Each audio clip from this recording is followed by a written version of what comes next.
알고 나면 도움되는 주역 5번째 강의를 시작하겠습니다. 오늘은 다시 건자의 나머지 해설로 돌아가 보겠습니다. 통행본의 건자는 앞서 설명한 금문과 청화간에 나오는 간자에 새 을자가 하나 더 추가된 것입니다. 을자는 본래 이 양기가 위로 올라가는 것을 나타낸 글자입니다. 구체적으로는 수증기 증발, 아지랑이가 피어오르는 것을 형상화한 글자로 볼 수 있습니다. 중국의 학자인 광마약은 이 을자를 물고기 내장이라고 해석했는데요. 이는 그렇지 않습니다. 광마약이 을자를 그렇게 해석한 것은 고대 중국 한자 사전인 이하의 서거편에서 물고기 장을 일러 을이라고 하고 물고기의 꼬리를 일러 병이라고 한다는 말이 나오는 것에서 바탕을 둔 해석입니다. 그런데 이는 단지 물고기 장이 을자처럼 이렇게 꼬불꼬불하게 생기고 꼬리가 병자 비슷하게 생겨서 나중에 사람들이 그렇게 부른 것이지 본래 물고기 장을 본따서 을자를 만들거나 물고기 꼬리를 보고 병자를 만든 것은 아닙니다. 즉 글자가 먼저 나오고 글자에 맞춰서 이 물고기나 이런 사물들의 이름에 적용한 것이지 이것이 글자가 만들어진 원리는 아니란 것이죠. 을자는 양기가 상승하는 것 혹은 수증기가 증발하는 것을 형성한 것으로 보는 것이 맞습니다. 이 글자가 들어가서 나중에 구름 운자가 되는데 이것을 봐도 이는 수증기 증발을 나타내는 표현이 맞습니다. 음자, 이 음양할 때 음자의 근문을 보면 이렇게 앞서 설명한 그 교자와 비슷한 모양이 나오는데요. 그 아래의 선이 이렇게 점차 구부러지면서 을자로 변형이 되고 이것이 좀 더 구부러지면서 구름 운자로 변형이 됩니다. 이 부분이 오늘날엔 말씀 운자로 많이 쓰이지만 이 글자가 본래 갑골문에선 구름 운자입니다. 앞서 공교할 교자를 설명하면서 교자는 무언가가 위로 올라가다가 일자가 상징하는 장애에 막히는 것이라고 하였고 그 위에 어떤 사물이나 기호가 오면 그렇게 올라가다가 막혀서 다시 내려오는 대상이 무엇인지를 나타낸다고 하였죠. 자, 이 음자에서는 이 교자의 위에 있는 삼각형 모양의 글자가 나오는데요. 이것은 금자와 같은 류의 글자입니다. 이는 입구자 혹은 말씀 왈자를 거꾸로 뒤집어 놓은 모양입니다. 그리고 입구자는 이렇게 구덩이 안에 무언가가 있다는 것을 표시하는 선을 하나 그어 놓은 모양입니다. 그리고 이런 입구자는 땅에서는 구덩이이지만 사람의 얼굴에서는 입으로 반영이 되기도 합니다. 왈자는 구자 위에 짧은 선 하나를 추가해서 윗상자로 만들고 구덩이 안에 있는 것이 점차 위로 올라간다는 그런 동적인 움직임을 표현한 것입니다. 이것을 사람의 입으로 본다면 입 안의 말이 밖으로 나간다는 뜻이 될 수도 있죠. 앞서 보일 시자를 설명하면서 이렇게 윗상자가 들어간 경우 갑골문에선 대부분 위로 올라가는 동적인 움직임을 나타낸다고 했었죠. 그리고 이 갑골문에서는 입 구자를 거꾸로 뒤집을 때 많은 경우 이렇게 네모가 아닌 삼각형 모양으로 그려 넣었습니다. 물론 이 금자에는 작은 선이 하나 더 들어가지만 의미는 거의 비슷합니다. 그 아래 작은 선이 하나 더 들어간 것은 아래 하자가 더 생기게 되는 것인데 아래 하자는 윗상자와 반대로 갑골문에선 아래로 이동하는 동적인 움직임을 나타냅니다. 그 표현도 윗상자와 반대로 아래에 작은 선이 나오죠. 이 작은 선이 아래로 향하는 것은 위에서 아래로 뭔가가 내려간다는 의미입니다. 한편 우리가 맛이 달다고 할 때의 달 감자는 이러한 입구자의 안쪽에 작은 선이 그어진 모양입니다. 즉 왈자와 달리 입구자의 안에 아래 하자가 만들어지고 구덩이 안에 내용물이 아래로 내려간다는 뜻이 만들어지는 것이죠. 이러한 입 구자는 땅에서는 구덩이이지만 사람의 얼굴에서는 입으로 반영이 되기도 합니다. 그래서 앞서 말씀 왈자는 입에 있는 말이 점점 밖으로 나간다는 의미가 돼서 말씀 왈자가 되는 것이고, 이 달 감자는 입안의 내용물이 아래로 내려간다는 의미에서, 즉 입안의 내용물이 술술 몸속으로 들어간다는 뜻에서 그 음식의 맛이 좋다라는 뜻이 되고 달다는 뜻이 되는 것입니다. 사실 제가 생각하기에 이 동양 철학을 이해하는 데 있어서 가장 핵심이 되는 갑골 문자 중에 하나가 바로 입구자입니다. 이 입구자의 양옆에 부분이 위로 삐져나와 있는 모양은 그 안에 내용물의 상태가 늘어나거나 줄어들 수 있는 가변적인 상태라는 뜻입니다. 돌석자나 달월자의 경우도 이렇게 옆으로 삐져나온 선이 나오는데 모두 줄거나 늘어날 수 있는 가변적인 상태를 의미합니다. 돌도 깎고 다듬어서 줄이면 날카로운 칼 같은 도구가 되고 그 안에 입구자가 상징하는 구멍도 낼 수 있죠. 이 돌석자가 서주 시기로 가면서부터는 요 빗선이 빠지면서 모양이 이렇게 바뀌는데요. 이 기역자 모양은 다른 갑골 문자나 금문에서는 주로 산의 절벽 같은 장소를 나타냅니다.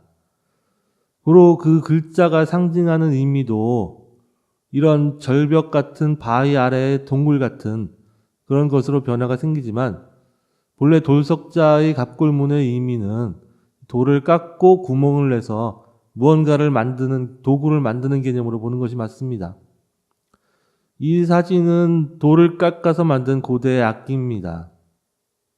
이 돌석자 자체를 이렇게 돌로 깎아서 만든 악기로 볼 수도 있겠죠. 그러면 이때 이 아래 입구자는 소리를 상징하는 것으로 볼 수도 있고요. 한편 달도 그 모양이 늘었다 줄었다 되풀이 되기 때문에 이렇게 옆으로 삐져나온 선이 남는 것입니다. 입구자는 이렇게 구덩이가 있고 그 안에 뭔가가 들어있다는 것을 표시하는 선이 그어져 있는 모양인데요. 그 안에 들어있는 것은 1차적으로는 물입니다. 이게 물이란 것을 알아야 그 음양오행도 제대로 이해할 수 있고 주역도 여기서부터 제대로 이해가 가능하다고 할 정도로 아주 중요한 실마리가 됩니다. 주역에서도 이 감괴의 그 글자 의미는 본래 땅에 난 구덩이인데 그 상징 의미는 물, 즉 수이죠. 입구자가 구덩이 안에 물이 차 있는 것이라는 관점을 알아야 왜 주역에서 구덩이인 감괴를 물에 배속했는지 이해하는 첫 걸음이 되는 것입니다. 물론 고대의 문자들은 다 이 음양의 상대적인 관점에서 바라보고 왔기 때문에 이것은 경우에 따라서는 물이 아니라 빛이 되기도 합니다. 물은 음을 위주로 본 것이고 빛은 양을 위주로 본 것이죠. 이 갑골문에서 달월자를 보면 얼핏 보면 입구자를 옆으로 뉘어놓은 것과 비슷한 모양입니다. 이는 초생달이나 반달의 모양이기도 하면서 동시에 빛을 담는 그릇이라는 개념도 반영된 글자입니다. 어떤 글자는 그 안에 작은 선이 하나 더 생기는데 이렇게 안쪽에 작은 선이 생긴 것은 입구자에서는 아래 하자의 역할을 했고 그것이 결국 달 감자가 되며 내용물을 안으로 받아들이는 것이 된다고 했죠. 이 달의 경우에는 음식이나 물이 아니라 태양의 빛을 받아들인다는 뜻이 됩니다. 그것이 태양의 빛을 온전히 다 받아들이면 보름달이 되고 반대로 다 받아들이지 않으면 금음이 되는 것이죠. 해 일자의 경우는 보다시피 달 월자처럼 양쪽으로 삐쳐나온 모양이 없이 사방이 닫힌 원이나 네모 모양입니다. 본래는 원인데 이 딱딱한 거북 등껍질이나 뼈에 원을 새기기 어려우니까 네모로 그린 것으로 봐야죠.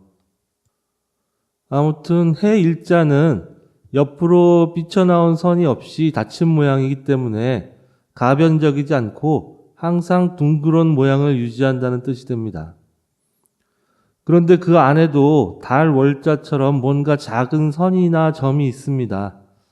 나중에 설명하겠지만 중앙에 점이나 선이 없는 동그라미나 네모는 원래 정자의 갑골문이고, 이 정은 경계를 의미하며 경계란 무언가 한 단위의 마지막 끝부분에 해당이 됩니다.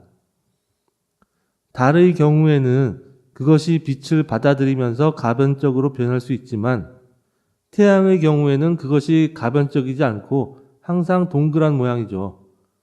그리고 이 경우엔 중앙의 선을 윗상자나 아래 하자를 만드는 작은 선이 아니라 중심을 의미하는 선으로 봐야 합니다. 이 중심은 중도의 의미로 볼 수 있습니다. 사실 윗상자나 아래 하자에 나온 작은 수평선도 중의 의미가 있다고 볼 수 있습니다. 윗상자와 아래 하자가 합쳐진 글자는 이와 같은 글자가 되는데요. 이는 오늘날 우리가 기라고 알고 있는 글자의 원형이 되는 갑골문의 기자입니다. 즉 기자의 본래 의미는 상하 운동을 의미하는 것이고, 그것은 상하가 교환되고 움직이는 것을 의미하는 것입니다. 이렇게 보면 상자와 하자에 있는 작은 선이 결국 기자에서는 상하의 중앙의 역할을 하기 때문에 이것이 중의 의미를 지닐 수 있는 것이죠. 그리고 태양의 모양이 실제로 커졌다 작아졌다 이렇게 변하지는 않기 때문에 이는 밤과 낮 혹은 사계절에 따르는 태양의 에너지의 변화라는 관점으로 해석해야 할 것입니다. 즉 태양이 지닌 중도란 그것이 너무 멀리 떠나가거나 너무 가까이 와서 지구의 생명들에게 해가 되지 않을 정도의 범위 내에서 에너지 변화를 유지한다는 뜻으로 볼 수 있는 것이죠. 이 우물 정자를 보면 해 일자와 달리 사방으로 이렇게 밖으로 삐쳐나간 선들이 있습니다. 우물물은 많은 사람들이 길어 먹어야 하기 때문에 그것이 가변적이란 의미가 붙을 수 있는 것입니다. 그러나 아무리 사람들이 물을 길어가도 지하수에서 계속 우물물은 보충이 돼서 채워지면서 극심한 가뭄이나 홍수가 아니면 일정량을 유지하게 되죠. 이것이 우물 정자의 내부의 점이 상징하는 중도입니다. 이러한 개념은 주역의 수풍정괴라는 그 우물을 상징하는 괴에서도 왕래정정이라는 표현으로 나옵니다. 이건 나중에 수풍정괴에서 확인해 보도록 할 것입니다. 입 구자는 또 사람의 입으로도 의미가 파생이 되기 때문에 이것을 뒤집으면 입의 의미를 살려서 명령 명자처럼 위에서 명령을 내리는 말을 하거나 먹을 식자처럼 음식을 먹고 침을 흘리는 의미로도 나타나지만 무언가를 위에서 덮거나 물을 쏟아붓는 상으로도 나타납니다. 음자에서는 이것이 증발한 수증기가 더 이상 올라가지 못하게 하는 가상의 선과 어울려서 그것이 만들어내는 구름이 지상의 그늘을 들이우는 이미지로 반영이 됩니다. 그 물을 내려보내는 이미지와 연결이 되면 곧 비가 내릴 것이라는 의미도 담기게 되고요. 결국 음자는 지상의 수증기가 상승하는 것을 의미하는 을자와 그것을 위에서 더 이상 증발하지 못하게 억제하여 구름을 생성하고 비를 내리게 하는 힘을 나타내는 금자가 합쳐진 것이고, 거기에 후에 언덕 부자의 갑골문과 금문 형태가 덧붙여진 것입니다. 그런데 이러한 수증기의 상승, 양기의 상승을 의미하는 을자를 왜 새을이라고 새겼을까요? 그것은 음자의 갑골문에 해답이 나옵니다. 이것은 갑골문에서 새의 모양을 그려놓은 것으로 새추자의 원형이 되는 글자입니다. 그런데 고대 상나라에서는 새와 해를 동일시하였습니다. 중국의 고전인 산해경에 대왕 동경편에 보면 아래와 같은 내용이 나옵니다. 대황지중에 산이 있는데 이름이 얼요군저이다. 산 위에 부목이 있는데 그 기둥이 300리이고 그 잎은 개와 같다. 거기에 계곡이 있는데 온원곡이라고 부른다. 탄국 위에 부목이 있는데 하나의 해가 이르면 다른 하나의 해가 나간다. 모두 새에 실려서 오고 간다. 즉 해가 뜨고 지는 것을 새가 위로 날아올랐다가 내려오는 것으로 형상화한 것입니다. 또 회남자라는 책의 정신 훈편에서는 해 안에 준호가 있다고 하였는데 이에 대해 후한시대 고유가 주하기를 주는 준과 같다. 삼조고를 말한다라고 하였습니다. 즉 해 안에 삼조고가 있다는 것 또한 해와 새를 동일시한 것입니다. 이러한 관점은 주역에서도 반영되어 나옵니다. 다만 상대의 해와 주대의 해는 그 인식상에 좀 변화가 있긴 합니다. 이에 대한 이야기는 다음 기회에 자세히 다루도록 하겠습니다. 상대에는 해와 새가 모두 양을 대표하는 사물이었고 새가 위를 보고 날아가는 모양은 해가 떠오르는 것, 양기가 상승하는 것을 상징했습니다. 고로 음자의 갑골문에서 위를 보고 날아가는 새는 수증기의 상승처럼 양기의 상승을 상징하는 것이고 그것을 덮어 가린 입 구자가 거꾸로 된 덮개는 양기의 상승을 억제하고 가두면서 기르는 음의 작용을 상징한 것이 됩니다. 그런데 이 새의 모양이 음자에 나타나는 새의 모양이 주대로 가면서 을자로 변하게 됩니다. 비록 그 모양은 새에서 아지랑이를 의미하는 을자로 바뀌었지만 그 둘이 상징하는 의미는 결국 같습니다. 즉 양기의 상승이죠. 수증기의 상승은 기온이 높을 때 이루어지기 때문에 극심한 가뭄의 상황이 아니라면 이는 단순한 음의 상승이 아니라 양기의 상승을 나타내게 되는 것입니다. 이렇게 해서 새가 을자로 바뀌니까 을자를 새을자라고 새기게 된 것으로 보면 이 논리상으로는 납득할 만합니다. 그런데 우리나라에선 이것을 새을자라고 보통 새기는데 중국의 강의자전이나 이런 한자 해설서들을 봐도 이 을자를 새라고 새긴 내용이 잘 보이지 않습니다. 그래서 이 을자를 언제 누가 새을자라고 이름 붙인 것인지는 확실히 모르겠습니다. 그것이 을자에 대한 잘못된 해석에서 나온 우연의 일치인지 아니면 새의 모양이 아지랑이를 뜻하는 을자로 변한 것을 알고 있었던 누군가의 비밀스러운 암호인지는 잘 모르겠습니다.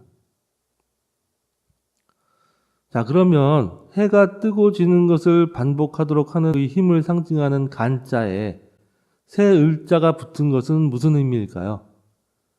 을자의 의미는 비록 양기의 상승이라는 움직임을 바탕으로 하고 있지만 그것이 눈으로 드러나는 것은 수증기의 증발이라는 물의 이동을 통해서 나타나게 됩니다. 고대의 동양 철학의 가장 기본은 바로 음양입니다. 양의 대표는 빛이라면 음의 대표는 물이죠. 그래서 고대의 동양 철학의 대표로 할 수 있는 음양오행이나 주역과 같은 역은 모두 물의 이동 혹은 빛의 이동을 통해서 음양의 변화를 표현하는 것이 기본 출발점입니다. 앞서 간자만 가지고 논하자면 이는 빛의 이동을 표현할 수는 있습니다. 해가 뜨고 지면서 밝고 어두움이 교환되는 것을 빛의 이동이라고 볼 수 있기 때문이죠. 그런데 여기에 수증기의 증발까지 의미할 수 있는 을자가 붙음으로써 동시에 물의 이동까지 표현할 수 있게 되는 것입니다. 물론 을자가 나타내는 물의 이동도 근본적으로는 양기의 이동을 나타내는 것이긴 하지만요. 본래 음과 양 중에서 힘을 내서 스스로 동쪽으로 움직이는 것은 양의 역할입니다. 그 힘을 모으고 축적하는 것이 음의 역할이고요. 그래서 일반적으로 무언가 움직이는 것은 양을 위주로 봐야 합니다. 다만 정상 상태에서는 양이 혼자 움직이는 것이 아니라 음과 양은 함께 움직이게 됩니다. 양이라는 자동차가 음이라는 승객을 태우고 움직인다고 보면 이해가 쉬울 것입니다. 건자에 을자가 포함돼서 빛과 물, 양과 음의 이동을 동시에 나타낼 수 있게 되고, 이러한 수증기 증발이 이루어지면 지상은 건조해지므로 건에는 마르다 하는 뜻도 생기게 되는 것입니다. 그럼 마르다는 의미는 건계의 일반적인 이미지와 어떤 연관이 있을까요? 어떤 사물에서 물이 증발하면 그 사물은 단단해집니다. 반대로 어떤 사물에 물이 흡수되어 들어가면 그 사물은 물렁해지고 유연해지죠. 이렇게 물이 증발해서 빠진다는 것은 결국 그 사물이 단단해진다는 의미와 연관되게 됩니다. 예를 들면 물렁한 고기를 말리면 단단한 육포가 되는 것과 같습니다. 그래서 고기 육자도 달 월자와 비슷한 모양으로 생겼는데 대부분 달보다는 약간 더 기울어지게 표현했죠. 앞서 소개한 제사 제자에서도 제물로 올리는 고기에서 피가 떨어지는 모양을 나타내고 있습니다. 수분이 빠지면 마르고 단단한 고기가 되면서 수축하니까 그 가변적인 상태를 나타내기 위해서 달 월자처럼 이 양끝이 삐쳐나간 상태로 표시한 것이죠. 점차로 이러한 월자와 육자가 서로 혼용이 되면서 나중엔 월자의 모양이 고기 육자로 쓰이게 되기도 해서 이를 육달월이라고 부르게 되는 것입니다. 이렇게 물이 증발해 나가면 그 물질은 단단해지므로 물의 증발이 가장 강한 것을 대표하는 건계와 연관이 될 수 있는 것입니다. 이렇게 물을 증발시키고 흡수하면서 단단해지고 유연해지는 현상은 음양오행에서도 매우 중요한 개념이고 결코 우연히 혹은 억지로 짜맞춘 개념은 아닙니다. 그런데 이렇게 물이 마르는 것은 강하다는 긍정적인 의미만 있는 것이 아니라 죽음이라는 부정적인 이미지도 있습니다. 이 죽을 사자의 갑골문을 보면 이렇게 입 구자가 뒤집어진 모양이 나옵니다. 앞서 음자나 명령할 영자나 먹을 식자의 경우는 그 뒤집어진 구자 모양이 위에 있다는 것을 암시하는 표현들이 같이 나왔었습니다. 그 아래에 있는 사람이나 밥 공기, 그 아래에서 상승하는 수증기 등이 같이 나왔었죠. 그런데 죽을 사자는 바로 옆에 사람을 그려놓아서 그것이 위가 아니라 바닥에 엎어진 모양임을 암시하고 있습니다. 이렇게 바닥에 엎질러진 구자는 그 안에 내용물, 즉 물이 다 쏟아져 나가고 고갈된 상태를 의미합니다. 생명활동의 가장 중요한 재료가 바로 물이기 때문에 물이 빠져나가고 나머지 물질들만으로는 생명활동이 유지될 수가 없습니다.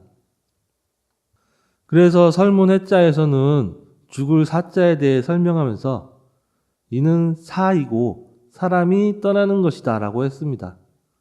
사람이 떠난다는 것에 대해서 청대의 단옥제는 사람의 형체에서 혼백이 떠난다는 뜻이라고 해석하고 있습니다. 아무튼 이 중요한 것은 그게 아니라 이 사자가 바로 물이 쫄아든다는 뜻입니다. 즉 물이 다하면 생명이 다하는 것으로 본 것입니다. 입 구자가 거꾸로 뒤집어진 모양에서 그래도 안에 남아있는 것을 의미하는 선이 오는 것은 물 이외의 성분들이라고 봐야죠. 이것을 고기를 의미하는 육달월자를 본다면 살에서 피와 물이 마르고 죽은 시체를 상징하는 것이 되는 것입니다. 그리고 그 위의 글자는 복자인데요. 여기서 일단 그 구자와 관련돼서 죽을 사자에 왜 이런 글자가 나온지까지만 다루도록 하고요. 이 복자까지 설명하려면 시간이 또 많이 걸리니까 이 복자가 왜 죽을 사자에 나온지는 나중에 설명하도록 하겠습니다. 건자를 앞서 설명한 대로 해가 뜨는 것과 깃발의 의미가 아니라 다음과 같이 나눠서 볼 수도 있습니다. 이 경우에 좌측의 글자는 아침 조자에 들어가는 글자 모양이 되는데요. 이는 깃발의 의미가 아니라 나무 사이로 해가 떠오르는 모습을 나타낸 것입니다. 여기 이 곡선 모양은 달을 간단하게 선으로만 표시한 것입니다. 즉 달이 뜨던 밤이 가고 아침 해가 나무 사이로 떠오르는 모양입니다. 그리고 그 우측의 글자는 걸자로 볼 수 있는데요. 서중서의 갑골문 자전에 의하면 이 걸자와 기자가 본래는 같은 글자였다가 분화된 것이라고 합니다. 앞서 말했듯이 이 기운 기자는 상승과 하강, 즉 승강 운동으로 순환이 이루어지는 것을 말하는데 수증기가 상승하고 다시 비가 되어 내리는 것도 자연에서의 승강 운동의 대표적인 예입니다. 이 걸자의 옆에 물 숫자가 붙은 것이 흘자인데요. 이는 물이 마르다는 뜻입니다. 이것은 땅의 입장에서 수증기가 상승하면 물이 마르기 때문에 생기는 의미이고 건자의 건조하다는 의미도 마찬가지입니다. 이렇게 한쪽이 마르면 한쪽은 물이 충분하게 되고 한쪽이 너무 과하게 충분한 한쪽이 마르게 되니까 이 흘자에는 구걸하다, 자기가 부족한 것을 필요로 하는 그런 구걸하다는 뜻도 생기게 되는 것입니다. 이렇게 보면 해가 떠오르고 그 열기로 인해서 수증기가 증발하고 다시 비가 되어 내린다는 큰 개념은 앞서 깃발과 해 그리고 수증기 상승을 의미하는 을자가 결합된 것으로 보는 것과 공통점은 있습니다. 그러나 아주 강한 힘, 원운동 등등의 보다 포괄적인 건교의 의미를 반영하기에는 처음에 깃발과 해가 뜨고 지는 것으로 보는 것이 더 적합합니다.